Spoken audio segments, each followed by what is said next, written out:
السلام علیکم ورحمۃ اللہ وبرکاتہ۔ میں ہوں سید عبدالوہاب شرازی۔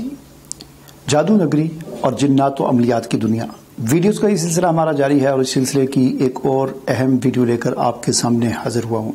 ناظرین، اس سلسلے کی باقی ویڈیوز اگر آپ نے دیکھنی ہوں تو اس ویڈیو کی ڈسکرپشن میں تمام ویڈیوز کے لنک آپ کو مل جائیں گے، اور اسی طرح آپ نے اگر ابھی تک میرا چینل سبسکرائب نہیں کیا تو اسے ضرور سبسکرائب کر لیں تاکہ آپ کو نئی آنے والی ویڈیوز بھی ملتی رہیں۔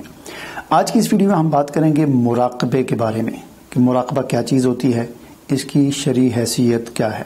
ٹھیک ہے، پہلی بات تو یہ سمجھ لیں کہ مراقبہ کی شرعی حیثیت کا جہاں تک تعلق ہے تو ایک مباح عمل ہے، یعنی جائز ہے۔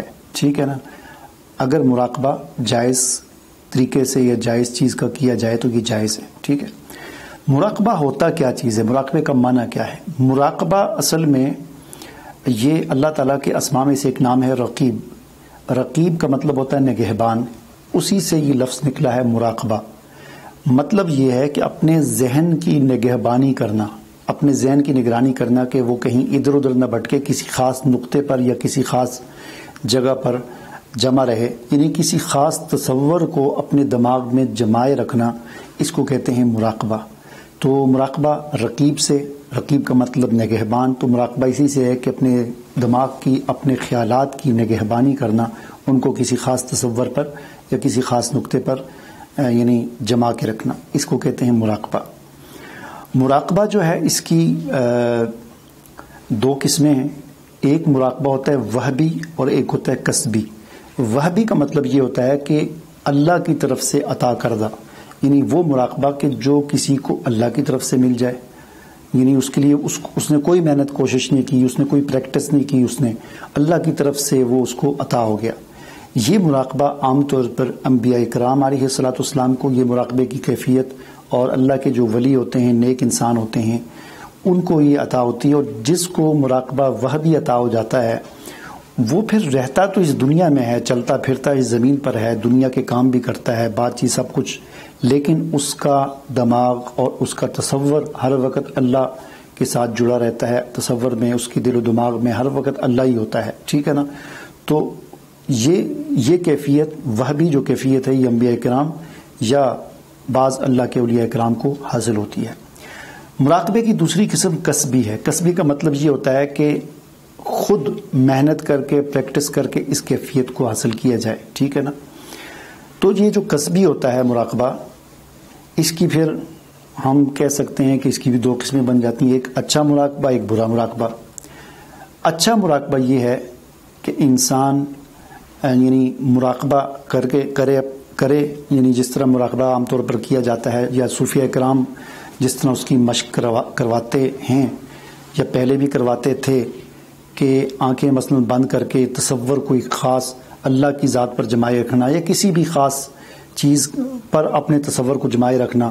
مثلا مراقبہ موت کیا جاتا ہے کہ انسان آنکھیں بند کر کے موت کے بارے میں سوچنا شروع کرے، یعنی اپنے سارے خیالات ادھر ادھر سے ہٹا کر ایک چیز کو سوچنا شروع کر دے کہ میں مر رہا ہوں، مجھے غسل دیا جا رہا ہے، مجھے کفن پہنایا جا رہا ہے، اب میرا جنازہ ہو رہا ہے، اب میں دفنایا جا رہا ہوں۔ تو اس طرح کی جب ظاہر بات ہے مراقبہ کیا جاتا ہے تو ایک موت کی یاد انسان کو پیدا ہوتی ہے، جس کا حدیث میں کثرت کے ساتھ ذکر ہے۔ آپ علیہ السلام کا حکم ہے کہ موت کو یاد کیا کرو، قبرستان اس غرض سے جایا کرو تاکہ موت یاد آئے۔ تو یہ مراقبہ بھی اس کیٹیگری میں آ جاتا ہے، ظاہر بات ہے ایک اچھا مراقبہ ہے۔ اسی طرح اچھا مراقبہ یہ ہے کہ انسان جو ہے وہ اس کی بار بار پریکٹس کرے، مشق کرے کہ ہر وقت دماغ میں اور ذہن میں جو ہے وہ اللہ ہی سمایا رہے اور اللہ کا تصور جو ہے جمع رہے۔ اس کا فائدہ یہ ہوتا ہے کہ بار بار یہ کرنے سے پھر انسان کے دل و دماغ میں اللہ کا تصور آ جاتا ہے، اور انسان ہر وقت اپنی 24 گھنٹے کی زندگی جو کچھ بھی کر رہا ہوتا ہے، ہر وقت اس کے ذہن میں اللہ حاضر ہوتا ہے۔ خاص طور پر نماز جو ہے اس کی بڑی اچھی ہو جاتی ہے۔ عام طور پر لوگ شکایتیں کرتے رہتے ہیں کہ جی نماز میں ہمارا جو ہے خیالات جمتے نہیں ہیں، تو یہ اس قسم کے مراقبے کرنے سے یہ ٹھیک ہو جاتا ہے۔ برا مراقبہ یہ ہے کہ انسان غیر اللہ کا تصور اپنے دل و دماغ میں جمائے، چاہے وہ غیر اللہ کوئی بت ہو، چاہے غیر اللہ کوئی انسان ہو، چاہے وہ کوئی بھی غیر اللہ ہو، یعنی غلط تصور اپنے دماغ میں جمائے، جیسا کہ عام طور پر یہ ہندو کرتے ہیں یوگا وغیرہ میں، یہ بھی اس قسم کی مشقیں ہوتی ہیں، مراقبے کی ایک شکل ہوتی ہے۔ یا ہیپناٹزم ہو گیا، مسمرزم ہو گیا، اس کی بھی مشقیں اسی طرح مراقبے کر کے کیے جاتے ہیں. اس قسم کی اور بہت ساری چیزیں ہیں. تو جو چیز غلط ہے، کسی غلط چیز کا مراقبہ کریں گے تو ظاہر ہے وہ مراقبہ غلط ہو جائے گا. اور جو اچھا کسی کام کے لیے یا اچھا وہ مراقبہ کریں گے، اچھے مقصد کے لیے اپنے دل و دماغ کو ایک جگہ پر جمانے کے لیے آپ مراقبہ کریں گے تو یہ ٹھیک ہوگا. تو یہ چیز ہوتی ہے مراقبہ، ٹھیک ہے نا. تو اپنی یعنی حیثیت کے اعتبار سے، شرعی حیثیت کے اعتبار سے یہ مباح ہے، کوئی فرض نہیں، فرض نہیں ہے، واجب نہیں ہے، ضروری نہیں ہے، حرام نہیں ہے، مباح ہے. اگر آپ اچھے مقصد کے لیے کریں گے تو ٹھیک ہے، غلط مقصد کے لیے کریں گے غلط ہے.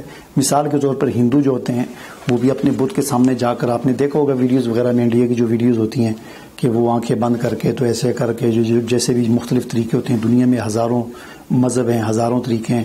تو یہ بھی ایک مراقبے کی کیفیت ہوتی ہے کہ وہ تصور کرتے ہیں اس بت کا.